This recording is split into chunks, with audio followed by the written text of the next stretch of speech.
The back-to-school spike in COVID cases is on here in Europe, with the likes of France, Spain, and the UK all fearing an exponential rise in casualties. And that's before the next spike, when the weather here turns cold and the citizens migrate indoors. Can we even bet on a vaccine to make this nightmare go away quickly? Or is it time to discuss how the simple, hard truth the West seems to have rediscovered with this unexpected pandemic is coming to unfold? Well, that there's no such thing as zero risk. How to manage that risk, what sensible measures to reduce that risk, and what does learning to live with the virus actually mean? It's a week of big decisions, and today in the France 24 debate, we're looking at the scramble to contain the new COVID spike. With us, and it's an honor to check in with him regularly on this matter since it all started. From Newcastle, virologist Sturgios Moskos, associate professor in cellular and molecular sciences at Northumbria University. How are you, sir? Hi there. Good afternoon. With us as well here in the studio, commentator and entrepreneur Jakob Hessler. Hi. Glad to see you in the flesh. To see you. And from the Paris suburb of Gargenville, Olin Perez-Reynaud, who is a master's student at the French Political Science Institute, Sciences Po. You're just back from New Zealand. I'll be asking you to compare in a short while. Thanks for being with us. Thank you. Thank you for having me. The France 24 debate on Facebook and Twitter, hashtag F24debate.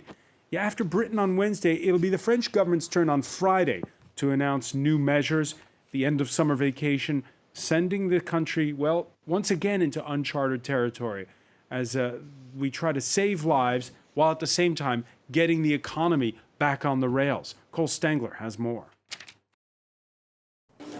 With more than 8,000 new cases yesterday and counting, the pandemic continues its expansion across France, and the government is considering new policies to combat the trend. The head of the country's scientific council says any new measures must further protect senior citizens. Il est souhaitable que les personnes, je dirais, âgées, n'aillent pas dans un certain nombre de rencontres, n'aillent pas dans un certain nombre de... Donc âgées à partir de 60 ans. Âgées à partir de 60 ans. The elderly could be called upon to isolate themselves further, but a second lockdown is off the table, at least on a national level, as President Emmanuel Macron confirmed this morning in Corsica. Nous avons pris les décisions qui s'imposaient, nous continuons de le prendre. Elles sont déclinées territorialement, parce que c'est comme ça qu'il faut faire. Et nous continuerons de prendre les décisions qui conviennent, en appelant aussi chacun de nos concitoyens à leur part de responsabilité. One option could be to follow in the steps of the United Kingdom, which starting next Monday will prohibit meetings of more than 6 people from separate households. Il s'agit de définir en fin de compte quel est le groupe avec lequel vous êtes régulièrement en contact, pour lequel vous continuez donc à avoir une activité, une vie sociale, mais que vous restreignez, de façon à éviter le brassage des personnes. Et effectivement, ça fait partie des éléments qui sont sur la table. Reportedly, no new measures have been finalized yet. No new measures, but one is being talked about. We'll get to that in a minute. First, though, Sturgios Moskos, just to remind our viewers here, the problem, because we see the numbers right now, number of people in intensive care units is not big compared to the month of March, but with COVID, what you risk is an exponential rise in those cases. Yes, that's right. So we are observing now in the UK what was observed in Spain earlier in the summer for different reasons, and what was being observed in France in the last few weeks. Some people call it the second wave, some people don't. That's not the point. The point is that we're seeing an increase in cases again. We're seeing an increase in cases in younger people because younger people seem to have stopped maintaining the social distances and keeping apart. We've seen a lot of illegal parties being broken up, illegal raves here in the UK. We've had thermal camera loaded helicopters going around the cities trying to finding hundreds of people literally in households having parties. So there is a lot of fatigue, as was initially discussed. halfway through this process, hopefully. We're halfway. But the problem that we are facing is that now we're getting reports from Europe that we're getting increasing hospitalizations and we're getting increasing deaths. And in some instances, 20% of the people in hospital in ICU are under the age of 40. So that's quite a large number of young people who are put at risk. Quite a large number of people. The next thing we need to bear in mind is that... Dr. Moskos, you heard in that report the reasoning of one health official there saying, yeah, reducing the number of people who can gather, at least that way you've got a smaller group and you won't mix so much. Do you follow that reasoning? Well, we know that the virus transmits most efficiently in closed environments, particularly if people are not wearing facial coverings. So large groupings in enclosed spaces are definitely not a very good idea. I personally would have said the rule of 6 needs to apply in any setting, not just social gatherings. So work, public transport, as well as social gatherings, education. And, that's where I earn my daily bread, in education. I don't think we're in the right part of where the figures are to be allowing people some social interaction in some settings, but not in others. We've started going in exponential again, so we really need to start thinking about what we're thinking in March. So you're saying effectively shut down restaurants, limit the number of people allowed on trains and buses? Look, it's become accepted now in the scientific community that this virus is airborne. So the consensus is starting to get to the point of 20 liters of air per person per second in a room needing to be exhausted, not recycled, exhausted. So we need extraction from rooms that can extract 20 liters of air per second. And then you still need masks on board to ensure that you have a good safety barrier to prevent transmission. Can you tell me if your studio has that extraction strength right now? I confess, I'm not sure. We wear masks when we come in, and we put them back on when we leave. I'm sure you would be able to hear it. Yeah, and I'm sure you'd be able to hear it if the extraction was that strong. Now, I can guarantee you, most of the offices worldwide have not been equipped in that way to ensure that are going to be that... Jakob Hessler, how do you feel now after hearing that? Well, I suppose it's what you call a calculated risk, but as always with calculated risk, you may make a wrong calculation. And you heard the head of France's National Scientific Council this morning saying you can't lock down people forever. We heard him in that report. Do you agree with that? Well, as a general thing, yes. The question is, we've had, how can we avoid what is the real issue with this is the excess mortality. Because in a certain way, you could argue, and that we can take from the Swedes without taking the rest, which is the virus will go through parts of the population, and by the time we have a vaccine, that will be quite a lot. So there is a mortality associated to it, naturally, so to speak. And I think the problem we have is if we don't do the basic things, which is, and we can reduce the excess mortality, and we can try and hold out as long as possible by doing that. And the problem is that at the moment, since the number of the people who are tested get seriously ill to a lesser degree, there's the idea that, in fact, the virus is less virulent. It's just that due to the nature of who is infected at the moment, there are people, there are many young people in the hospitals, but still the probability of dying if you're young is much lower than if you're old. That hasn't changed. So, but at some point, when the numbers get bigger, it's just, you just shift the curve up. And I think that's why, we should try to be as disciplined as possible about mask, about distance, about... And you heard the head of the Scientific Council, and again, in that report we saw at the outset, saying to people over 60, hey, effectively, tough luck for you. You're going to have to be more careful than everybody else. Well, the problem is not that they have to be more careful, it's the society. Because when you take Sweden as an example, they had a huge mortality of old people who they just let die because they didn't worry about them when they said we don't need a strict lockdown. So when you look at where that excess mortality comes from, that's where it is. And France had actually the same thing. So in a certain way, its society needs to help protect them.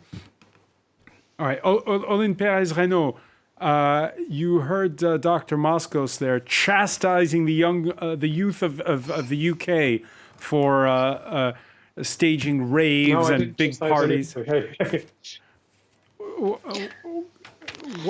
it's not about chastisement, okay? We've had a lot of wrong messaging here, and that hasn't helped. Well, in any case, I think that we have to indeed bear in mind that the solution to this is not chastising anyone, and it's indeed looking at the ways in which youth have been brought into the conversation, the ways in which we have taken precautionary measures to ensure that people are still being taken into account, their needs, in all of that, I would say. That you personally have witnessed. Sorry, the call dropped. I'm saying, what's the anecdotal evidence that you've personally witnessed among your peers? Are they wearing their masks? Are they not partying in poorly ventilated, confined spaces? Well, sorry, the call dropped, so I'm not sure what was happening in the earlier part of the conversation. But what I was trying to say is that, no, I haven't seen this, and I haven't really seen youth, not take precautionary measures. But I think that it's because I'm in this incredibly privileged position of being among youth that feel like they have been taken into the conversation and that have been brought up into an environment where they can reflect themselves into the major debates of today. I think that those youth that are not being brought into the conversation and whose needs are not being taken into account are those who you see more kind of disregarding social distancing and wearing masks. My observation is not generational. I think there is an exclusion phenomenon. There is a phenomenon of parts of society which find it more difficult or use it as a way of expressing dissent with what the government does in whatever way. You see people not wearing masks of all age groups, at least in Paris. Now, that doesn't include the raves. And in your native Germany, of course, we've seen those big demonstrations bringing together the far right and the anti-vaxxers. Yes, but the interesting phenomenon is that that's an absolutely extremist position, whereas all the rest are actually quite compliant. Because in one way or another, you have to be able to explain. Germany is doing 1.4 million tests per week now with an infection rate that is well below everyone else. And it's not just because they are, like some Oxford scientists said, they have a black genetic material. I don't believe any of that stuff. We're going to talk more about tests, but first, this question to you, Olin Perez-Renaud, the head of France's medical council. He had this to say on Breakfast Radio. He said, we have to get into this notion that there is no zero risk and that we're heading into a period of risk management. We talk about the generation gap when it comes to apprehending this unforeseen pandemic. How do young people take it when they're told there is no such thing as zero risk? Well, I think that it's normal to believe that youth will be more risk prone instead of, more senior populations. But at the same time, I think that this wasn't part of the conversation earlier, but I only recently moved to New Zealand. I was living, to France. I was living in New Zealand before. And I can see very clearly the discrepancy between the two countries and the ways in which we have to have this conversation, and the ways in which the population has taken into themselves having a personal responsibility and buying into as a collective to protect others. I know that we don't necessarily have to talk about this issue as a matter of personal risk, but more of a matter of societal well-being. All right, so and describe to to us me, concretely. that is what we should be focusing on, because I don't think that necessarily all youth think, well, we will be fine. I don't think that that's realistic or true. I think that most youth have grandparents at home that they care about, or vulnerable people. And so I think that that is a decision that is taken into account a lot. And I'm not sure that we can neatly put into boxes what you think and what seniors think, and because it's not the reality either. Difference when you came back to France from what it was like in New Zealand? In New Zealand, and again, things evolve every day, so I'm not going to say that this will be the case forever, but at least up until recently, people were being a lot more compliant with social distancing and with wearing masks and looking after each other than I see people doing here. And I think that partly it's because people here have had, to go through lockdown for a lot longer, and have had this issue now since March without a respite, while New Zealand did have 0 cases or 0 community transmission for quite a while.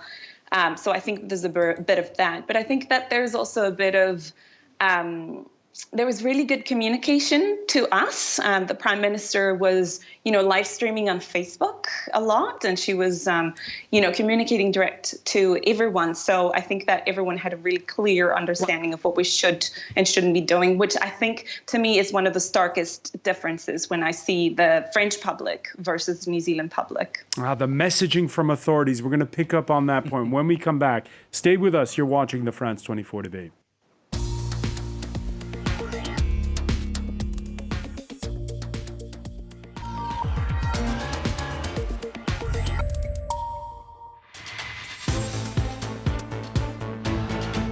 Welcome back, or welcome if you're just joining us. It's the France 24 debate. A new daily record's been set here in France with more than 10,000 confirmed COVID cases in the last 24 hours. We're talking about that back-to-school spike in cases throughout Europe with Dr. Stergios Moskos, who teaches at Northumbria University, who joins us from Newcastle. Welcome back as well to Jakob Hessler, commentator and entrepreneur, and Olin Perez-Renaud, master's student at the French Political Science Institute, Sciences Po, who is in the Paris suburb of Gargenville. So one of the measures that we are expecting on Friday, Stergios Moskos, from the French government is the reduction of self-isolation time from 14 days to 7. The reasoning there is that it's better to have 7 days because once you present symptoms, you've already had it for a few days. 7 days where people comply rather than 14 where they kind of don't follow the rules. That's a hard one, honestly. So the problem really here is not it's not the amount of time, it's the unknowns. And we still do not know how long it takes for asymptomatic people to transmit and how long they're transmitting for, how powerfully they're transmitting. We hear various estimations as to how big the problem asymptomatics are. But I think it would be useful to try to maintain people in their everyday interactions to take precautions from infecting others. To Stergios, because there seems to be feedback there where you're saying. So hopefully we can fix that sound issue for you quickly. What was your reaction, Jakob Hessler, when you heard that? Well, I think the French are not the only ones. I think Germans are debating it. They're waiting for the Koch Institute to and the logic is the same. I mean, and the reasoning is the same, is to say better compliance with a shorter duration and a true, in the sense, isolation, particularly given that the testing return times in France are so bad that the whole question of how you can actually effectively steer anything becomes obsolete. You now wait between 5 and 7 days till you get the results. Once you get your test. I did one of those prick tests at the pharmacy. No, well, prick tests though are there tests. They gave me a result right away. Yeah, but those prick tests don't tell you whether you're currently infectious. They are antibody tests.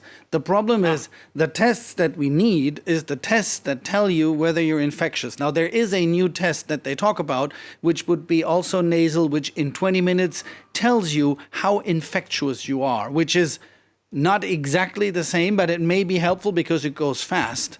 And there are in France doesn't do it. It's the only country. But you could, for example, throat administered tests, or in Austria, you now have little bottles you gargle a liquid. The problem, though, is France now doesn't have a bottleneck of administering the test, taking the sample. It has a bottleneck of processing them. And whether you get it through the nose, through whatever, as long as you need a central lab and the lab capacity is not optimized, you can't do more than the 750, 800,000 that France does now. I mean, you could probably do more, but not in the current setting. Yeah, the problem is getting the results currently, and it's certainly, there is a bottleneck in one place, Marseille, a red zone for contagion, and resentment against the orders from Paris was palpable in the Mediterranean port city last week. In the past days, though, cases there have skyrocketed, and there has been a rush on testing sites. Well, 17 new beds too. La semaine dernière, j'ai les amis de ma fille qui sont venus se faire tester à 5 heures du matin et il y avait aussi 5 heures d'attente. C'est à peu près le temps d'attente qu'il y a pour se faire tester à l'IHU. Your reaction, Jakob Hessler? Well, I think it's, the worst thing is that they've already added 17 new reanimation beds to the hospital because the number of COVID people that need special care otherwise threatens to drive out patients from other illnesses. And that's, again, when you get the problem, which is if you die during the COVID pandemic because you don't get the medical care you should be getting, you're also a victim of the pandemic, which is why the excess mortality is so much higher in places where the hospitals exploded than in any other places, even when the official COVID death rate is much lower. And Marseille, but now also places like Bordeaux and the capital having this fear. Jakob Hessler talking about tests. France this week, as he said, started to roll out that new virology test. The UK says it's on the way, and the idea, says the Prime Minister, that we can soon all test ourselves at will. Exactly. Crucially, it should be possible to deploy these tests on a far bigger scale than any country has yet achieved. Literally millions of tests being processed every single day. And that level of tests would allow people to lead more normal lives without the need for social distancing. Theatres and sports venues could test an audience, all audience members one day and let in all those with a negative result, all those who are not infectious. Workplaces could be opened up to all those who test negative in the morning to behave in a way that was exactly as in the world before COVID. Exactly as in the world before COVID, Dr. Sturgos Moskos, are you a believer? Yes. It is theoretically possible right now. In fact, the technologies exist, and they have existed for several years now, that will allow within a reasonable amount of time, most recently within 15 to 20 minutes, to get a test result that tells you whether you're not at risk of in being infectious to others. So these tests that the other commentator talked about before actually look for the genome of the virus. And if you've got the genome of your virus in your nose or the back of your throat, you're believed to be infectious. And that's where we can draw the gate. The caveat there is cost. So even the cheapest ones of those are somewhere between $20 to $150, depending on the machine, and time. Most of them don't take 20 minutes. So that's just the financial logistics. The other aspect is what you measure. So we've got these gargles, we've got the saliva tests, we've got the nasal tests, we've got the back of the nose test, the brain stabs. And depending on which clinician you talk to, and I talk to many clinicians worldwide, they'll tell you that several groups say, yeah, the back of the nose is the gold standard. We all agree with that. In our hands, we can do the front of the nose once, but the hospital down the road can't. They don't get the same results. Others will tell you the saliva doesn't work that well. Okay. So the jury's out really, A, on what's the best sample, and B, what is the best technology, because the technology absolutely has to be reliable, that the result is valuable. If it's not, you're going to be back to square one. It's really difficult, isn't it? I mean, it's we're still learning, Stergios Moskos, because we've never been through this before. Your thoughts when you heard at the end of part one, Olin Perez-Renault talking about how it's so important for the message from authorities, in any case, to be clear. Now, we heard a clip there of the Prime Minister. He's come in for criticism. That was on Wednesday, his first press conference about COVID since the month of July. Should we be hearing more from the government? Absolutely. We should be hearing all the time and reports that are much more personalized and relatable, I think. I think that something that, and again, I think that they're doing the best they can with what they have and looking at all these various issues, but you can have all the technology in the world and you can have all the best strategies out there, but if you don't communicate them properly and don't get people to buy into them, they're completely useless. And that's especially the case for less engaged communities, for migrant and refugee groups, for youth, for children, for people that are not necessarily used to be spoken to by the media. But why? Jakob Hessler, how do you find the messaging? We had the complaints at the beginning. France got it wrong when it came to face masks. Has the messaging improved here in this country? I think the messaging has somewhat improved. It suffers from the fundamental fact that in the beginning, they weren't exactly telling the truth when they talked about masks. When they were trying to say that masks, you didn't really need them, and everybody who's not completely dumb understood that the reason they said that is because they didn't have any.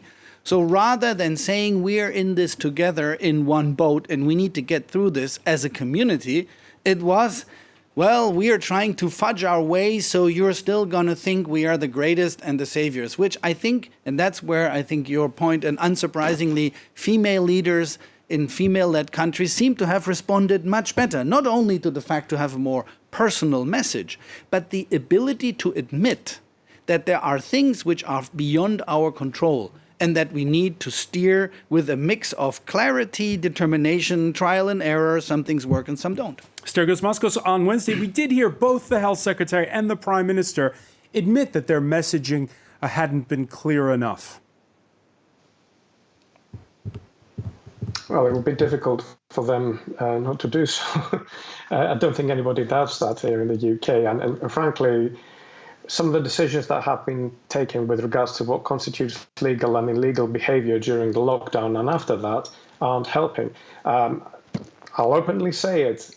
In the same day that we said we got, as a country, that we were going to have the rule of six, we also stood up in Parliament and said we're not going to follow international law. So how on earth are we conveying the message to people that you need to stick by the rules because they're there to help you?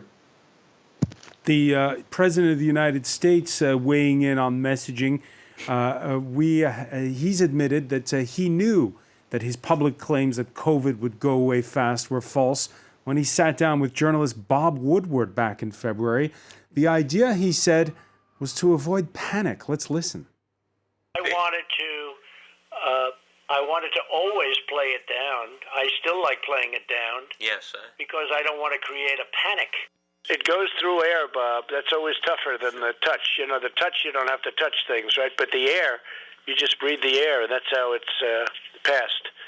And so that's a very tricky one. That's a very delicate one. it's also more deadly than your strenuous flus. Is there justification, Dr. Moskos, when he says I didn't want to create a panic?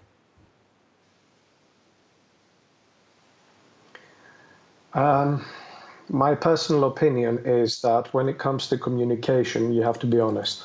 You have to be clear. And as the lady said earlier, you have to say it in the people's language that they understand and they appreciate, and in their own way of communicating. It's not about being authoritarian. It's not about being, stick and carrots. It's not about this. It's about clarity and honesty. And I didn't discover this. We learned this during the Ebola outbreak in 2015, where we went boots first into Sierra Leone and Guinea and all those countries. And of course, the Western way didn't work until we realized, we need to tell people in their own way what they need to do to protect themselves. So the community, both the academic, the scientific, and the political communities have stood in their bubbles and said, people are educated. This is the West. We don't do the things in the same way they do them in the developing nations. And yet here we are with regards to what's happened. We've got the same kind of Ebola doesn't exist back then to COVID doesn't exist right now. Ebola is a biological weapon. COVID is a biological weapon. All of it has repeated itself. So we haven't implemented those learnings. Well, now we need to implement those learnings. We need to accept that we are all the same worldwide, and we need to work with our communities to stop the transmission, because we can't rely on vaccines, nor can we only say, it's only mortality. If you survive it, it's fine. I'm afraid it's not. Long COVID is now recognized. The fact that we're having neurological damage that we're not sure if it's repairable, it's recognized. The fact that we have heart damage that we don't know it's repairable is also recognized. And I don't want to see a generation of kids going to school, including my own son, growing up with heart problems or neurological problems because we couldn't be bothered wearing a mask. What is the impact in society and economy for the next 50 years?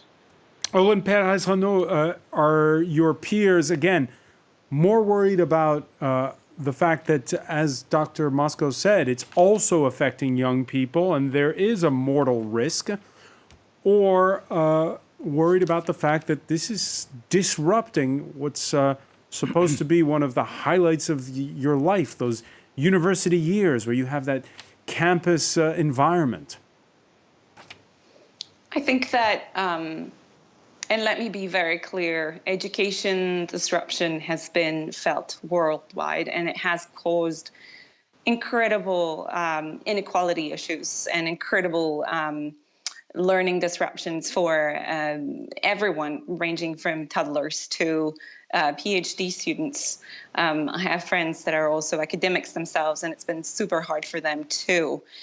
I think, though, that as we all toil behind screens and try and do our best to catch up on our school and on our assignments in all of that, I think that a lot of people have in mind that the problem is actually the pandemic. And as soon as that is changed and that is controlled, we will be able to go back to normality.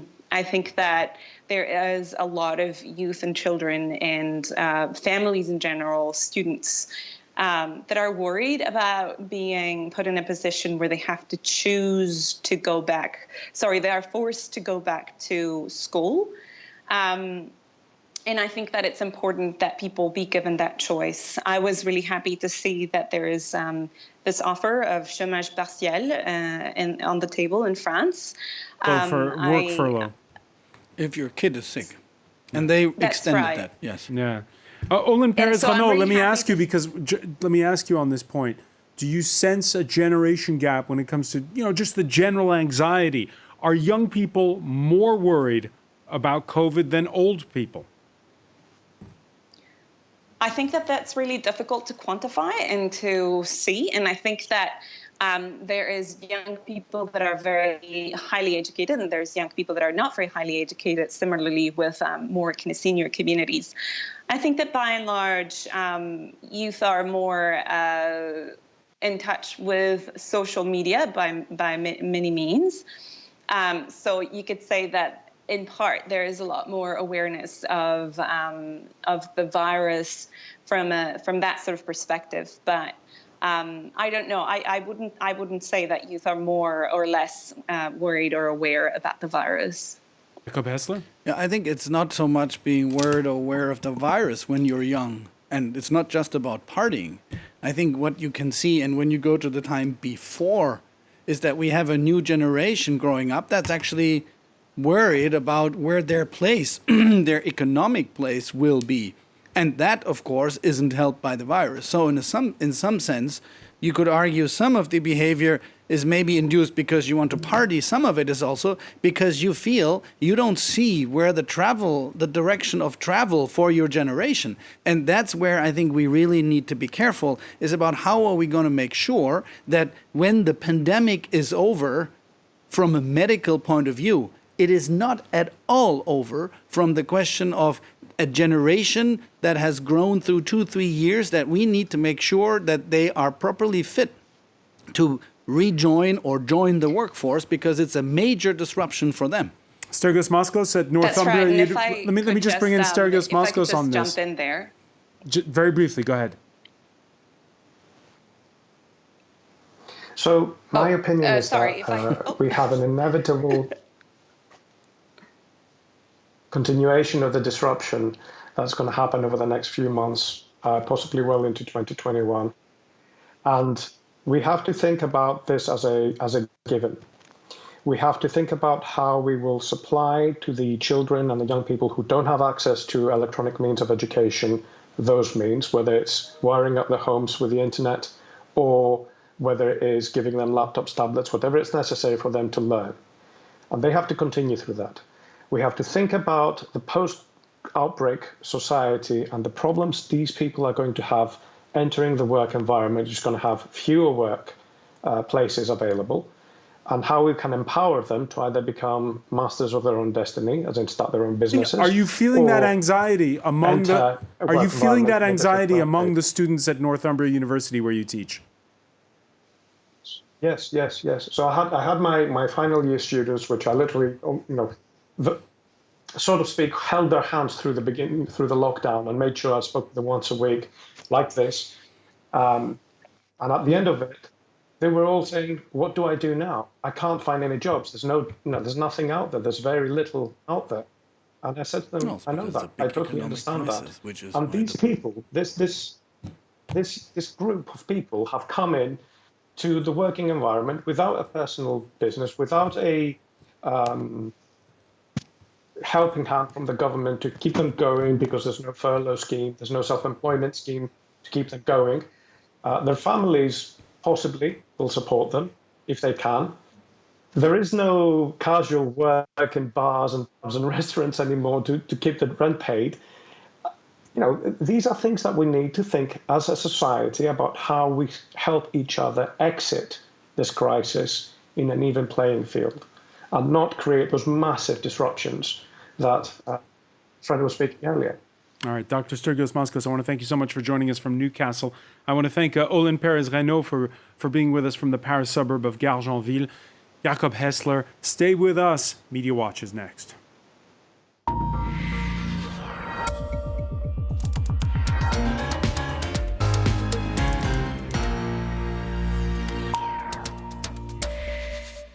Now, in a previous edition of the France 24 debate, Jakob Hessler, you were pouring some serious doubt on the Stop COVID app. It's time for Media Watch. Let's say hello to Catalina Marchant. Well, how's it gone? Well, in light of the recent rise of infections in the European region, obviously there's a lot of questions regarding how successful or effective some of the coronavirus apps were in Europe.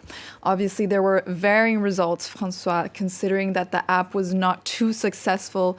In many countries, this would be considering data concerns, privacy issues, as well as just some technical glitches, considering as well, as you mentioned, Stop COVID.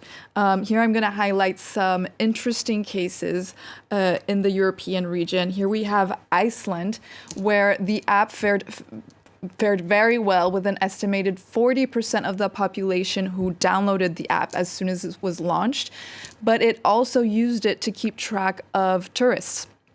So Iceland encourages its tourists to download the app as soon as they enter this region. So it was a good way to keep track of tourists during the summer season. Iceland population 300,000. So it's not. Also have to take that into consideration. Then there's Portugal. They just launched the app this month, but they've already been met with compatibility issues. There's a suggestion that around 80,000 people have not been able to download the app since there was an issue with incompatible software. So it's been a bit useless for some of the users, but they've also come under fire for loopholes in privacy concerns. As it's been debated, Stop COVID, it seems to have been a complete failure for France. Complete failure. Yes. Well, a very small portion of the population downloaded the app. And since the launch of the app, as it states here, only 72 possible risk contacts have been flagged up by the app. And only 1,169 users have declared themselves positive. So maybe not a complete failure. There were some cases that were flagged, but not what they expected, definitely. Well, it's because it had a too centralized model. It's France all over again. It's a highly centralized model that wasn't responding to privacy concerns. And you didn't need to create the central registry. And it became an issue, and then people stopped downloading it. Whether the privacy concern is justified or not is another question. But France went another way from everyone else. All right. With just 17 positive cases. Many thanks, Catalina Marchant. We'll have much more coming up. Thank you for joining us here in the France 24 debate.